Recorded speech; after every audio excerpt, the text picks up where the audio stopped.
নমস্কার, আমি অলোক রঞ্জন। আপনারা দেখছেন আপনাদের নিজের চ্যানেল, প্রিয় চ্যানেল বাংলা চ্যানেল।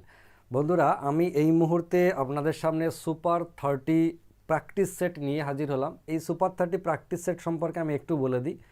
আপনারা অনেকেই জানেন, আবার অনেকে জানেন না। যারা জানেন না তাদের জন্য বলছি, সুপার 30 প্র্যাকটিস সেট মানে হচ্ছে আমি প্রত্যেকটা প্র্যাকটিস সেটে 30টা করে প্রশ্ন নিয়ে আসবো, মিক্স বিভিন্ন চ্যাপ্টার থেকে, বিভিন্ন পরীক্ষার জন্য উপযোগী। যেমন এসএসসির পরীক্ষা হোক, রেলের পরীক্ষা হোক, ব্যাংকের পরীক্ষা হোক, পিএসসির পরীক্ষা হোক, যাই হোক না কেন, এই সমস্ত পরীক্ষার জন্য উপযোগী সেট নিয়ে আসি।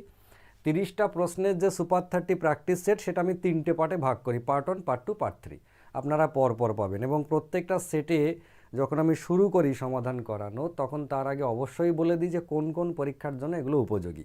প্রত্যেকটা প্রশ্নই কিন্তু পরীক্ষা থেকে তুলে নিয়ে আসা, মানে কোনো না কোনো পরীক্ষায় প্রশ্নগুলো এসেছে। হ্যাঁ, আমি সাল বা শিফটের নাম লিখিনি ঠিক কথাই, কিন্তু কোনো না কোনো পরীক্ষায় অবশ্যই এগুলো এসেছে। আপনারা প্রশ্ন দেখলেই বুঝতে পারবেন যারা প্র্যাকটিস করেন। যেমন আজকের যে সেটগুলো আমি করাবো, এই সেটটা মূলত পিএসসির সমস্ত পরীক্ষা, ডাব্লিউবিপি, কেপি, কনস্টেবল, এসআই এর জন্য 100% উপযোগী। পিএসসির ডাব্লিউবিসিএস এর প্রিলিমিনারি, মিসলেনিয়াস, ক্লার্কশিপ এবং গ্রুপ ডি, তার সঙ্গে আইসিডিএস রয়েছে। আবার আমরা যদি সেন্ট্রালের দিকে যাই তাহলে এমটিএস, সিএইচএসএল এবং সিজিএল এর টায়ার 1, রেলের এনটিপিসি, গ্রুপ ডি, এএলপি ইত্যাদি। এবারে আমাদের রাজ্যের যে পরীক্ষাগুলো রয়েছে, সেই পরীক্ষাগুলোতে যেহেতু অ্যারিথমেটিক বেস প্রশ্ন আসে, মানে অ্যারিথমেটিক আসে, সামান্য একটু জ্যামিতি আসে আর সামান্য একটু বীজগণিত আসে। তো আজকের যে সেটটা, সেটা পুরোটাই 100% হচ্ছে আমাদের রাজ্যের পরীক্ষার জন্য কাজে লাগবে এবং এইটা 100% সেন্ট্রালের পরীক্ষার জন্যও কাজে লাগবে। কিন্তু এসএসসির পরীক্ষা বা রেলের পরীক্ষা যদি আপনি দেন, তাহলে এর বাইরেও অ্যাডভান্সের প্র্যাকটিস সেটও প্রয়োজন। বোঝা গেল? মানে যতগুলো অঙ্ক করাবো টোটালটাই যে লেভেল, সেই লেভেলটা আমাদের রাজ্যের জন্য এসেন্সিয়াল। আর যদি আপনি সেন্ট্রালের পরীক্ষা দিতে যান, তাহলে এর সঙ্গে অ্যাডভান্সের যে চ্যাপ্টারগুলো রয়েছে, মানে মেনসুরেশন আছে, তারপরে ত্রিকোণমিতি আছে, প্রবাবিলিটি আছে, জ্যামিতির একটা বড় পার্ট রয়েছে, এইগুলো আপনাকে এক্সট্রা করতে হবে। ডাটা ইন্টারপ্রিটেশন আছে, সেগুলো আমি আপনাদের জন্য ধীরে ধীরে সব নিয়ে আসবো। বেশ, আজকের প্রথম প্রশ্নতে চলে যাই। খেয়াল করে দেখুন, এখানে যে প্রশ্নটা রয়েছে, যদি আমরা 0.89, 0.89, 0.89, 0.8 নিজেদের মধ্যে গুণ আকারে আছে, আমরা যদি এটাকে এ ভাবি, এটাকে যদি আমরা এ ভাবি, তাহলে এটা দেখুন এ কিউ আকারে আছে। আবার মাইনাস দিয়ে যদি আমরা এটাকে বি ভাবি, তাহলে এটা বি কিউ আকারে আছে। আর নিচে দেখুন, এটা হচ্ছে এ square plus A B plus B square. তাহলে আমরা দেখেছি যে উপরে এ Q minus B Q R নিচে হচ্ছে এ square plus A B plus B square.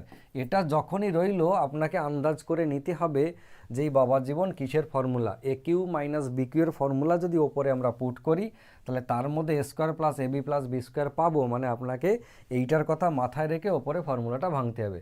তাহলে ওপরের ফর্মুলা কি এ কিউ মাইনাস বি কিউ এর? সেটা হচ্ছে এ minus B into A square plus A B plus B square. আর নিচে কি দাঁড়ালো? নিচে already A square plus A B plus B square রয়েছে। তাহলে দেখুন এরা দুজন কেটে গেল, মানে আলটিমেটলি থাকলো কে উত্তর হিসেবে? এ মাইনাস বি। এ মাইনাস বি মানে কি? জাস্ট এই দুজনের ক্যালকুলেশন এ মাইনাস বি, মানে 0.89 মাইনাস 0.64, উত্তর হচ্ছে 0.25। মানে আপনি যখন পরীক্ষায় অঙ্কটা পাবেন, তখন এই যে কি ফর্মুলা আসবে, নিচে কি আসবে, লিখবো, কাটবো, এইসব করতে যাবেন না। যারা নতুন তাদের জন্য বলছি, যারা পুরনো তারা কিন্তু একবারে এই অঙ্কটা যখনই দেখবে তখনই বুঝে যাবে যে এ ফর্মুলা বেস অঙ্ক, কখনোই যোগ বিয়োগ গুণ ভাগ করতে দেয় না, দেয়নি বা দেবে না। ফর্মুলা বেস অঙ্ক, ফর্মুলায় যাব, জাস্ট দেখে নেব যে আলটিমেটলি পড়ে থাকবে কি এ মাইনাস বি, ওটাই উত্তর। কেমন? চলে আসি এবার আমরা 2 নম্বরে। 4750 সংখ্যাটি থেকে ক্ষুদ্রতম কোন সংখ্যাটি বাদ দিলে সেটা একটা পূর্ণবর্গ হবে? এটা একটা নর্মাল অঙ্ক, কিন্তু ভীষণ নর্মাল অঙ্ক, কমন অঙ্ক, কিন্তু খুব সহজ অঙ্ক, নর্মাল অঙ্ক। তা সত্ত্বেও আমরা কিছুটা সময় বাঁচানোর জন্য কি ট্রিক্স অ্যাপ্লাই করব? দেখুন, এই যে 4750 থেকে নিচের কোন সংখ্যাটা বাদ দিলে এটা একটা পূর্ণবর্গ হবে। এবার আমাদেরকে কিছু কনসেপ্ট অ্যাপ্লাই করতে হবে। যেমন ধরুন, এই যে 50 থেকে, মানে লাস্টে শূন্য আছে, 6 যদি বাদ দিই তাহলে এখানে থাকবে এককের ঘরে 4। বেশ, যেই 2 বাদ দিই এটা থেকে, তাহলে থাকবে 8। শূন্য যদি শূন্য থেকে বাদ দিই থাকবে 0, আর 2 যদি ওখান থেকে বাদ দিই 8 থাকবে। এবার আমরা একটা কনসেপ্ট জানি যে পৃথিবীর কোনো সংখ্যার যদি আমরা স্কোয়ার করি, গোটা পৃথিবীতে যত সংখ্যা আছে, কোনো সংখ্যার যদি স্কোয়ার করি তাহলে 8ও কোনো দিন আসে না, আর কি আসে না, 2 আসে না, 3 আসে না, 7 আসে না, 8 আসে না, এরা কোনো দিনই আসে না। মানে পৃথিবীর কোনো সংখ্যার স্কোয়ার করলে তাতে আপনি 12 করবেন, 22 করবেন, 32 করবেন, যাই করবেন, এই 4টে সংখ্যা কোনো দিনই আসে না। তাহলে এরা যেহেতু দলে আছে তাহলে এই দুজন কিন্তু শুরুতেই কাটা। পরের লোকে মানে বর্গ সংখ্যা যদি করি তাহলে 0 এবং 4 আসে। এবার আমরা শূন্যটা টেস্ট করি। 210 যদি এখান থেকে বাদ দিই, 4750 থেকে 210 মানে 540, 4540। আপনি দেখেই বুঝতে পারবেন, যারা একটু চর্চা করেন তারা দেখেই বুঝতে পারেন এ বাবা জীবন কারো স্কোয়ার হতে পারে না, এরকম একটা বিদঘুটে 4540 এ হবে না। তাহলে উত্তর হচ্ছে 126। এবার আপনি কনফার্ম হওয়ার জন্য কি করবেন, 4750 থেকে 126 বাদ দিন, তাহলে এখানে থাকবে 24 আর এখানে 624, 4624 এটা যেটা রইল, তাই তো 4600, 700, 24 আর 26 50, ঠিক আছে। তাহলে 4624 এই সংখ্যাটা আদৌ স্কোয়ার কিনা, হ্যাঁ লাস্টে তো 4 থাকবেই, স্কোয়ার নাম্বারে লাস্টে 4 থাকে, তাহলে এটা হতে পারে। এবার আপনি যেহেতু বাকি 3টে অপশনকে এলিমিনেট করতে পেরেছেন, সুতরাং এটা উত্তর, তাতে আপনার সময় বেঁচে গেল। যদি আপনার মনে হয় যে না টাইম আছে, একটু চেষ্টা করে দেখি অ্যাকুরেট জিনিসটা বার করে নিই, তাহলে এই বাবা জীবন মনে আছে এরকম যেমন ভাগ করতাম আমরা। এবার এটাতে কত কত দেব, এটা হচ্ছে 6 6 36 দিলাম, 7 7 49 বেশি হয়ে যেত, থাকলো কত 10, নামালাম কত 24, এই 6টা এপাশে নিয়ে এসে 12 করে দিলাম। এবার এখানেও যে সংখ্যা দেবো বা দিকেও সেই সংখ্যা দেবো। এখানে যদি 1 দিই তাহলে 1 × 121 ছোটো হয়ে গেল, 2 দেবো 2 × 12, আমরা এই দুটোকে চেক করব, কিন্তু এখানে 2 দেবো, মনে করুন এখানেও 2 দিলাম, এখানেও 2 দিলাম, তাহলে 2 × 122 ও অ্যাকচুয়ালি গুণ করতে হবে, কিন্তু আমরা এই এককের ঘরটাকে করবো না, এটাকে বাদ দিয়ে দেবো, দিয়ে ভাববো যে 2 × 12, 12 দিয়ে কত 24, এর থেকে এই 3টে ঘর নিয়ে ভাববো, যেহেতু আমি ডান দিকে একটা ঘর বাদ দিচ্ছি, একে বাদ দিয়ে ভাববো। 3 যদি দিই তাহলে 3 12 36 মানে 360 থেকে বেশি হবে। 4 দেবো, 4 12 48, তাও ছোট। 5 12 60, 6 12 72, 7 12 84, 8 12 96, 9 12 108। দেখুন এখানে যদি 9 দিই তাহলে 9 12 108 পেরিয়ে চলে গেল, তাহলে দেবো না, তাহলে 8 বাদ দেবো। এটা আপনাকে মাথায় রাখতে হবে, একটুখানি প্র্যাকটিস করলে হয়ে যাবে, বিশ্বাস করুন। তাহলে 8 12 96 আর 8 8 64, 1024, ব্যাস। তাহলে উত্তর কত, উত্তর হচ্ছে 68। অর্থাৎ এই 4750 থেকে 126 যদি আমরা বাদ দিই তাহলে 4624 থাকে, এ হচ্ছে 68 স্কোয়ার। বোঝা গেল? নিজে সেলফ স্যাটিসফ্যাকশনের জন্য টাইম যদি থাকে এক্সট্রা, তাহলে এরকম করে চেক করে নিলেন, আর তার আগে এই 3টেকে এলিমিনেট করে দেবেন, এই হচ্ছে কথা। কেমন? বেশ। 3 নম্বর দেখুন, a প্লাস বি এর মান, এবং এই অঙ্কটা a প্লাস বি এর মান দেওয়া আছে, এ কিউ প্লাস বি কিউ এর মান চেয়েছে। এই রকম অঙ্ক a প্লাস বি এর মান থাকে, ওখানে a square plus B square, A cube plus B cube, a to the power 4 plus B to the power 4, a to the power 5, B to the power 5, আবার a টু দি পাওয়ার 6 পর্যন্ত পরীক্ষায় আসে। মানে একেবারে স্কোয়ার থেকে নিয়ে 6 পর্যন্ত আমার ইউটিউবে দেখবেন একটা ভিডিওতে আমি একদম স্কোয়ার থেকে নিয়ে 6 পর্যন্ত করিয়ে দিয়েছি, ফর্মুলা ট্রিক্স আর কি। তো এবারে এই অঙ্কটা মাথায় রাখবেন যে সবসময় বি এর মানটা এরকম যদি বাই দিয়ে না থাকে না, তাহলে কিন্তু এই ফর্মুলা বা এই ট্রিক্স কাজে লাগবে না। এই বাই থাকে বলেই ফর্মুলা সব কাটিং কুটিং হয়ে যায়। যখন এইটা মান থাকবে আর এরকম কিউব জানতে চাইবে, তখন আমরা কি দেখেছি, তখন দেখেছি এই যেটা রইল √3 তার কিউব -3 × √3। এই 3টা কিসের, এই 3টা হচ্ছে ফর্মুলার, আর এই √3টা কিসের, এই √3টা হচ্ছে এই যে মানটা দেওয়া থাকবে সেইটা, তাই না? এবার √3 তার স্কোয়ার মানে কত, 3√3 মাইনাস অলরেডি এখানে কত আছে 3√3 দিয়ে কেটে গিয়ে কী দাঁড়ালো, উত্তর হচ্ছে 0। এবার যারা নতুন তাদের জন্য বলি যে এইটার ফর্মুলা কোনটা ইউজ করি আমরা, আমাদের ইউজ করতে হবে, এর দুটো ফর্মুলা হয়, আমরা কোনটা ইউজ করব যাতে করে এই প্লাসটা বসাতে পারি, মানে এ প্লাস বি তার whole cube -3 × a × b × a plus b, এই যে এই ফর্মুলাটা আমরা ব্যবহার করব। দিয়ে দেখুন এই মানটা দেওয়া আছে কত, এই যে √3, তাহলে এটা √3 তার কিউব করলাম, -3 × এইটা কেটে গেল, আর এইখানে √3 রয়ে গেল, তাহলে 3√3 তার কিউব যদি এই √3 কিউব যদি করি তাহলে 3√3 -3√3 এটা রয়ে গেল, এটা কেটে 0 হয়ে গেল। এইখানে একটা জিনিস ভুল হয়ে গেছে, এটা কিউব না, স্কোয়ার নয়, এটা কিউব। যদি স্কোয়ার হতো তাহলে শুধু √3 তার স্কোয়ার হলে শুধু 3 হয়ে যেত। কেমন? তাহলে এটা বলতে আমার ভুল হয়ে গেছে, সেজন্য দুঃখিত। এটা হচ্ছে কিউব হবে, মানে ফাইনালি 3√3 হবে, এতে কোনো অসুবিধা নেই। উত্তর হচ্ছে কত, উত্তর হচ্ছে 0। এবারে যারা নতুন তারা এই ফর্মুলাগুলো দেখে নেবেন, ভীষণভাবে পরীক্ষায় আসে। জাস্ট ফর্মুলাটা মাথায় রাখবেন, অঙ্ক হয়ে যাবে। তা নাহলে কিন্তু আপনাকে বসে বসে ফর্মুলা করতে হবে। বেশ, চলে আসি আমরা পরেরটা। এক্স একটা কাজ 12 দিনে এবং ওয়াই একটা কাজ 15 দিনে করতে পারে। এক্স কদিনে করে? এক্স হচ্ছে 12 দিনে, ওয়াই হচ্ছে 15 দিনে। এক্স 3 দিন কাজ করার পর ওয়াই যোগ দিয়েছে, মানে প্রথমে এক্স একা করেছে 3 দিন কাজ। এবার ভাবুন, এক্স যদি 12 দিনে কাজটা করে নেয়, এক্স কদিনে করে? 12 দিনে। তাহলে একদিনে করে 1/12 অংশ, 3 দিনে কত করবে? ইন্টু 3, মানে 3/12 যদি হয়ে যায়, 3/12 মানে 1/4 হয়ে গেছে। তাহলে বাকি কতটা থাকবে? বাকি থাকবে 3/4। এটা আমরা এমনিই বুঝি যে 12 দিনে যদি গোটা কাজটা করে এক্স, 3 দিন কাজ করেছে মানে 4/1 হয়ে গেছে। তাহলে 4/3 পড়ে আছে, এত নাটক করার দরকার নেই। 4/3 পড়ে আছে, এটা কে করবে? এইটা এক্স প্লাস ওয়াই দুজনা মিলে করবে। এবার এক্স প্লাস ওয়াইয়ের দক্ষতা কি আমাদের কাছে আছে? নাই।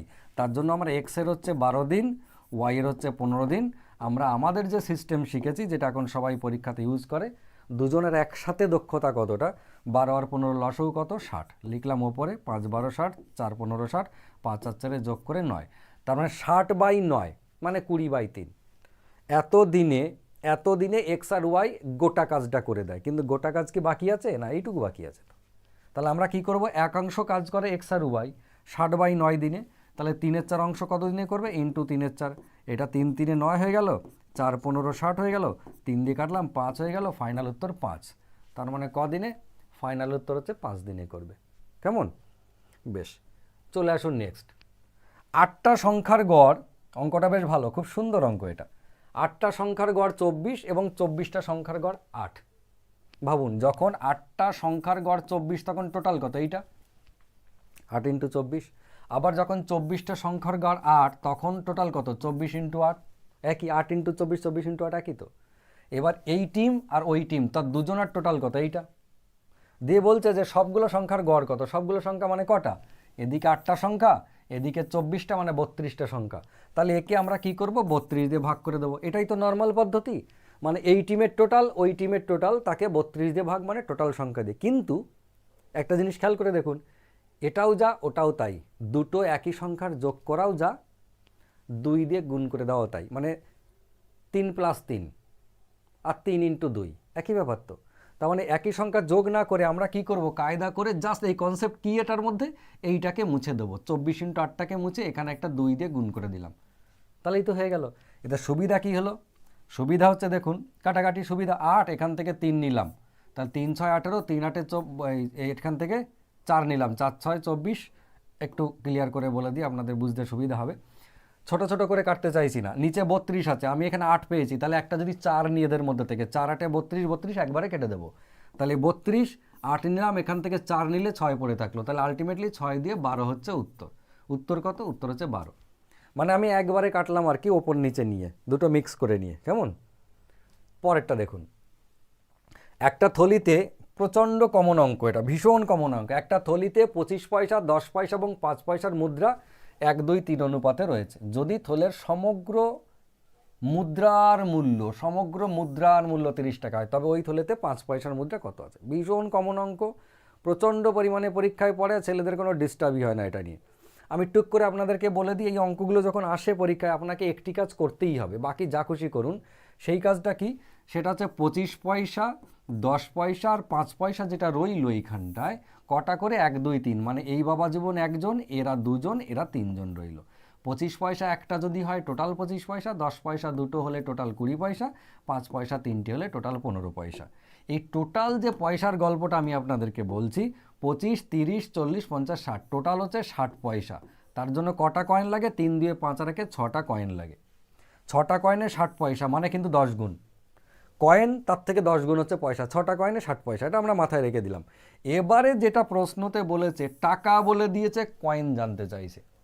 তার মানে এই যে টাকা কত? 30 টাকা। আপনাকে মাথায় রাখতে হবে যে 30 টাকা মানে 3000 পয়সা। 30 টাকা মানে 3000 পয়সা। 3000 পয়সার মধ্যে কয়েন কতগুলো আছে? ব্যাগের মধ্যে 3000 পয়সা, কয়েন কতগুলো? এখান থেকে বার করব। 60 পয়সা হওয়ার জন্য 6টা কয়েন লাগে, মানে 10 ভাগের 1 ভাগ। তাহলে 3000 পয়সা হওয়ার জন্য 300টা কয়েন লাগবে, 10 ভাগের 1 ভাগ। আর ঐকিক নিয়ম করলাম না, এখান থেকে ট্যালি করে নিলাম, 10 ভাগের 1 ভাগ লাগছে। এবারে যে 300টা কয়েন আছে, 3 রকম কয়েন আছে এর মধ্যে। কে কে? 20 পয়সা, এই 25 পয়সা, 10 পয়সা, 5 পয়সা। আমাদের উত্তরে জানতে চেয়েছে, উত্তরে নয় প্রশ্নতে জানতে চেয়েছে 5 পয়সা কতগুলো আছে। আমরা আবার কি করব?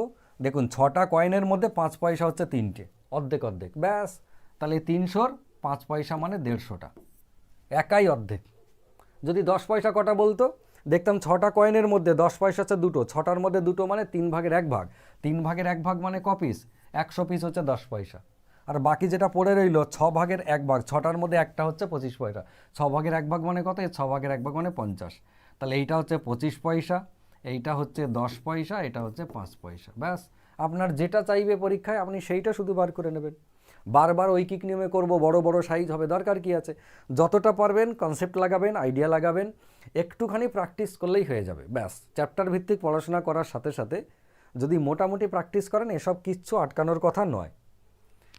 নেক্সট, একটা ঘনকের কর্ণের দৈর্ঘ্য 6√3 সেন্টিমিটার, ঘনকটির আয়তন কত? যদি আপনি ঘনকের, এই যে কর্ণের দৈর্ঘ্য বলেছে, ঘনকের যদি আপনি কর্ণ এর ফর্মুলা যদি না জানেন তাহলে কিন্তু মুশকিল আছে। কর্ণ মানে কি? কর্ণ মানে হচ্ছে √3 ইন্টু বাহু, এটা হচ্ছে কর্ণ, √3 ইন্টু বাহু, কেমন? তো এইটা হচ্ছে কর্ণ। এবারে কর্ণ কত দিয়েছে? এইটা। আপনি তাহলে বাহু সমান কী বার করবেন? বাহু লাগবে কেন? কারণ আয়তন বার করতে গেলে ঘনকের আয়তনের কিউব, এই বাহুর কিউব করতে হয়। ভালো কথা, তাহলে বাহু সমান কত? কর্ণ বলেছে 6√3, আর এই √3টার এইখান থেকে ওই দিকে চলে গেল √3, কেটে গিয়ে কী পড়ে থাকলো? শুধু 6, মানে কে? বাহু হচ্ছে 6, তো বাহু যদি 6 হয় তাহলে তার আয়তন কত? আয়তন কত? আয়তন হচ্ছে 6-এর কিউব, 6-এর কিউব মানে 216 ঘন সেমি। এবার আপনি পরীক্ষার হলে যেই আপনার কর্ণের ফর্মুলা মুখস্থ যেই পড়বে, আপনি জানেন কর্ণ মানে হচ্ছে √3 ইন্টু বাহু, তাহলে √3 যদি কাটা চলে যায় তাহলে 6 থাকবে পড়ে, বোঝা গেল? ব্যাস, √3 দিয়ে ভাগ করে দিলেই যা থাকবে কর্ণ তাকে √3 দিয়ে ভাগ করে দিলেই আমরা বাহু পাবো। দুবার অভ্যেস করলেই দেখবেন একই অঙ্ক যখন দুবার আপনি প্র্যাকটিস করবেন আপনার এমনি মাথায় চলে এসেছে। তবে কি মাঝে মাঝে আপনাকে প্র্যাকটিস করতে হবে। বেশ, ভীষণ ভালো অঙ্ক। দেখুন প্রত্যেকটা অঙ্ক এই সেটে ভীষণ সুন্দর অঙ্ক, প্রচণ্ড পরিমাণে পরীক্ষা আসে। যারা প্রশ্ন নিয়ে ঘাটাঘাটি করেন বিভিন্ন চাকরির পরীক্ষা তারা জানেন 20% হারে চিনির মূল্য হ্রাস করলে একজন ক্রেতা 160 টাকায় 2.5 কেজি চিনি বেশি পায়। এই চিনির মূল্য বৃদ্ধি পেয়েছে, একটা পরিবার যদি চিনি বাবদ খরচ একই রাখতে চায় তাহলে ভোগ কতটা কমাবে? ওটা হচ্ছে চিনির দাম কমে যাওয়া বা পেট্রোলের দাম কমে যাওয়া, কয়লার দাম কমে যাওয়া। আর এইখানে বলেছে এই বৃদ্ধি পাওয়া, আর এখানে বলেছে কমে যাওয়া, কেমন? তো এই যে কমে গেছে 20% কমে গেছে। এবার আপনি বাজারে নিয়ে গেছিলেন ক টাকা? 160 টাকা। আপনি প্রথমেই মাথা রাখুন বাজারে নিয়ে গেছিলাম 160 টাকা, তার মধ্যে কমে গেছে দাম কতটা? 20%। তো 160 টাকার 20% কত হয়? 32 টাকা, তাই না? 160 টাকা 10% 16 টাকা, তাহলে 20% হচ্ছে 32 টাকা। তাহলে 32 টাকা যে কমে গেল, কমে গিয়ে কত হলো আপনাকে ভাবতে হবে না। এই যে কমে গেল, এই কমে যাওয়ার জন্য আপনি 2.5 কেজি চিনি এক্সট্রা পেয়েছেন। 32 টাকা মানে আপনি দোকানে গিয়ে বলছেন কাকু কাকু আমাকে 10 কেজি চিনি দাও, 10 কেজি কাকু চিনি দিয়েছে, আপনি 160 টাকা ধরে দিয়ে পালিয়ে আসছেন। আপনি জানেন 10 কেজির দাম 160 টাকা, দিয়ে কাকু পিছন থেকে আপনার জামা টেনে ধরেছে, বলছে ভাইপো ভাইপো টাকা পাবি টাকা পাবি। কেন? চিনির দাম কমে গেছে জানিস না নাকি? এখন ফ্রিতে আখ পাওয়া যায়, ওই জন্য চিনির দাম কমে গেছে। বলছে কত টাকা? বলছে 32 টাকা। বলছে না আমি টাকা নিয়ে যাবো না, মা মারবে। তুমি এক কাজ করো কাকু, তুমি চিনি দিয়ে দাও, যা হয় চিনি দিয়ে দাও। কাকু কী করলো? কাকু আপনাকে 2.5 কেজি চিনি দিয়ে দিল ওই 32 টাকার বদলে। তার মানে আপনাকে বুঝে নিতে হবে বর্তমানে যে চিনির দাম সেই দাম অনুযায়ী 32 টাকায় 2.5 কেজি চিনি পাওয়া যায়। তো আমাদের প্রশ্নতে যদি এই যে চিনির আসল ক্রয় মূল্য কত জানতে না চেয়ে বর্তমান ক্রয় মূল্য জানতে চাইতো, তাহলে এই যে 32 টাকা আপনি 16 এই কত 2.5 কেজি চিনি পেয়েছেন, এই 2.5 কেজি দিয়ে ভাগ করলে কত হয়? 12 টাকা 80 পয়সা। বর্তমান চিনির দাম হচ্ছে 12 টাকা 80 পয়সা কমে যাওয়ার পরে এক কেজি চিনির দাম। কারণ 32 টাকা যদি 2.5 কেজি চিনি পাওয়া যায়, 1 কেজি চিনির দাম 12 টাকা 80 পয়সা। বোঝা গেল? এইবারে যদি বলতো যে বর্তমান ক্রয় মূল্য কত চিনির, বর্তমান মূল্য, তাহলে 12 টাকা 80 পয়সা। যেহেতু বলেছে যে আগের আসল ক্রয় মূল্য কত, তার মানে আমাদের ভেবে নিতে হবে যে আগে তো দাম বেশি ছিল, এখন 20% দাম কমে গেছে, মানে 80% হয়ে গেছে এখন। তাহলে এইটা হচ্ছে 80%-এর সঙ্গে সমান। একে 80 দিয়ে ভাগ করলাম, আগে 100% দাম ছিল, 100 দিয়ে গুণ করলাম, উত্তর কত হয়ে গেল? 16 টাকা। ফাইনাল উত্তর কত? ফাইনাল উত্তর হচ্ছে 16 টাকা। কেমন? তাহলে আপনাকে শুধু আইডিয়া করে নিতে হবে যে কত টাকা নিয়ে বাজারে গেছিলাম, দাম কত টাকা অ্যাকচুয়ালি কমলো, এই 32 টাকা, তার জন্য এক্সট্রা ক কেজি চিনি দিয়েছে, এটা হচ্ছে বর্তমান দাম। ব্যাস, এবার যা রেট কমছে সেইখানে আপনি ট্রান্সফার করে দেবেন, কোনো অসুবিধা নেই। ঠিক আছে? নেক্সট, 2 জন লোক এবং 3 জন বালক যে কাজ 10 দিনে করতে পারে সেই কাজ 3 জন লোক আর 2 জন বালক 8 দিনে করতে পারে, তাহলে 2 জন লোক আর 1 জন বালক সেই কাজ কত দিনে সম্পন্ন করবে? অঙ্কটা ভালো অঙ্ক, অনেক পরীক্ষা আসে, কিন্তু একটুখানি লেজ থাকে বলে একটুখানি লেন্দি হয়। আমাদের কি করতে হবে, টিম বানাতে হবে। 2 জন লোক আর 3 জন বালক যে কাজ 10 দিনে করে, এই একটা টিম।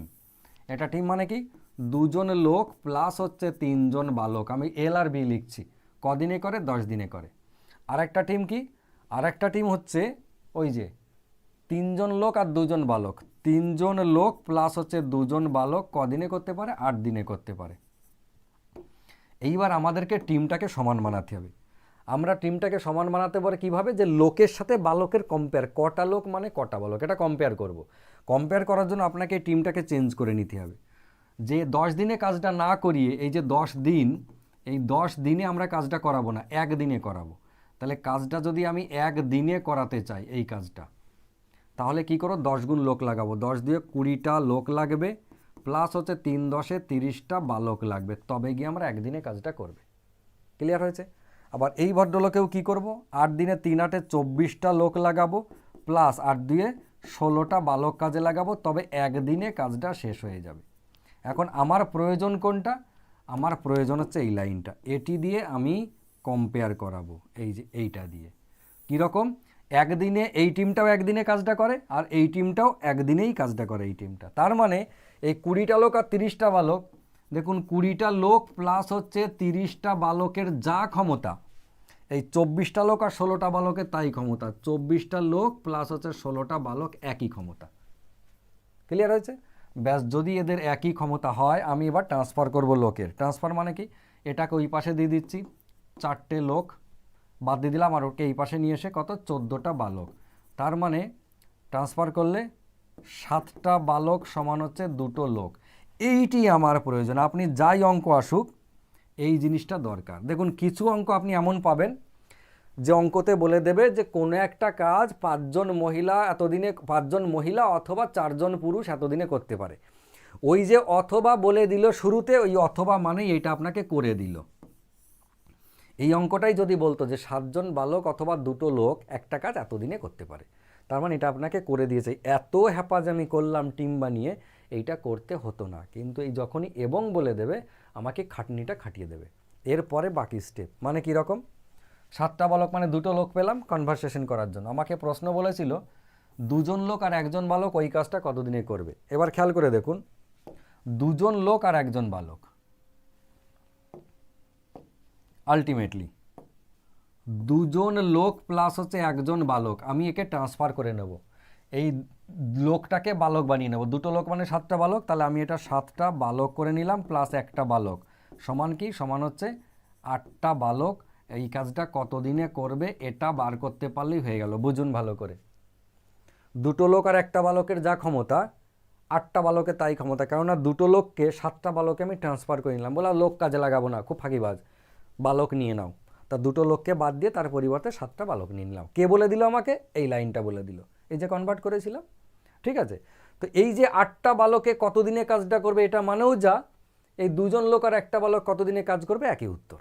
এবার আমি বালক লাগিয়েছি এখানে, যে বালকে কতদিনে কাজ করবে, সেই জন্য এদের কোনো না কোনো লাইন থেকে, হয় এই লাইন অথবা এই লাইন নীলকালির, এই লাইন থেকে যেটা অরিজিনালি বলেছিল, এই দুটো লাইন থেকে আমাকে ট্রান্সফার করে নিতে হবে। মানে কীরকম, ধরুন এই লাইনটা নিচ্ছি আমি, এই লাইনটা, লোক আর বালক, 2টো লোক, কেমন, 2টো লোক প্লাস হচ্ছে কটা বালক, 3টে বালক, কদিনে কাজটা করছিল, 10 দিনে। আমি এখানে কি করব, এই লোকটাকে ট্রান্সফার করে নেব, 2টো লোক সমান 7টা বালক, দেখুন তাহলে আমি এটা 7টা বালক করে নিলাম, আর 3টে বালক তো আগেই ছিল, এরা কদিনে করছিল, 10 দিনে। তার মানে এই 7 আর 3-এ 10টা বালক কদিনে কাজ করে, 10 দিনে কাজ করে। এটা আমি প্রথম লাইন থেকে পেয়ে গেলাম অঙ্ক থেকে, 10টা বালকের 10 দিন লাগে। এবার এই যে প্রশ্নটা আমার ছিল এইখানটায়, খেয়াল করে দেখুন, এইখানটা না, এইটুখানি, 8টা বালকের কদিন লাগবে, কে বলে দেবে, 10টা বালকের যদি 10 দিন লাগে, 10টা বালকের যদি 10 দিন লাগে, তাহলে একটা বালকের কদিন লাগবে, 10 × 10, ভুল করেও ভাগ করে দেবেন না। আর এই যে 8টা বালকের কদিন লাগবে, × 8, এই ইন্টু না, 8টা বালকের ভাগ 8, তাহলে 100/8 মানে হচ্ছে 10 10 100/8 মানে হচ্ছে 12.5। উত্তর কত, 12.5 দিন। ফাইনাল উত্তর 12.5 দিন। এই যে দেখুন অঙ্কটা খাটতে হলো, যদি এই জায়গাটা বলা থাকতো তাহলে শুধুমাত্র এইটুকু উত্তর, এটা বলা নেই বলেই আমাকে এটা খেটে পার করতে হলো। ঠিক আছে, যাই হোক, নেক্সট অঙ্ক। কোনো মূলধন 2 বছরে সরল সুদ আর চক্রবৃদ্ধি সুদ 400 টাকা 410 টাকা হলে মূলধন ও সুদের হার কত। প্রচুর পরীক্ষা আসে এই অঙ্কটা, একদম এই 400 টাকার 410 টাকায় খালি পরীক্ষায় দেয়। ইদানিংকালে আর ওই কম্পাউন্ড ইন্টারেস্টের বিশাল বড় বড় অঙ্ক দেয় না, ওই সরল সুদ আর যৌগিক সুদের কম্পেয়ার করা অঙ্কটাই সব থেকে বেশি দেয়। এবং এই যে 400 আর 410 কী বলেছে বলুন তো, ক বছরের? দেখুন 2 বছরের বলেছে। কার কার? সরল সুদ আর চক্রবৃদ্ধি সুদের পার্থক্য বলেছে, এই চক্রবৃদ্ধি সুদ আর সরল সুদ ওই যে দুজন দিয়ে দিল 2 বছরের। জানতে চাইছে সুদের হার আর মূলধন দুটো জিনিসই। আমরা কি করব দেখুন, আমরা জানি এটা যদি সিম্পল ইন্টারেস্ট হয়, এসআই হয়, কত টাকা? 400 টাকা, কেমন এসআই। আর এইদিকে হচ্ছে কম্পাউন্ড ইন্টারেস্ট। এই যে 400 টাকা 2 বছরের যদি হয় তাহলে নিশ্চয়ই 200 টাকা 200 টাকা হয়েছে। খেয়াল করুন, নিশ্চয়ই 200 টাকা 200 টাকা হয়েছে। দূর বাবা, সরল সূত্র প্রতি বছর একই, 400 টাকা 2 বছরে মানে 200 200। যৌগিক সুদেও কিন্তু প্রথম বছর 200 টাকা হবে, যৌগিক সুদেও প্রথম বছর 200 টাকা হবে, পরের বছরও 200 টাকা হবে, কিন্তু এই 200 টাকার একটা ইন্টারেস্ট হবে, সেটাই হচ্ছে এক্সট্রা। তাহলে এই যে সিআইটা কত ছিল? 410, তাহলে এই জায়গাটা নিশ্চয়ই 10 টাকা। এবার এক্সট্রা যেটা, এবার আপনি বলুন তো, আমাকে আর কিছু বলতে হবে না, সরল সুদ ভেঙে নিলাম, যৌগিক সুদটা ভাঙলাম 200 200, কিন্তু এই সুদটার সুদ হচ্ছে এক্সট্রা হলো 10 টাকা, ওই যেখানে বলেছিল 10 টাকা এক্সট্রা। এইটি যেই আপনি পেয়ে গেলেন 200 টাকার 10 টাকা সুদ, পার্সেন্টেজে কত আমাকে আর বলতে হবে?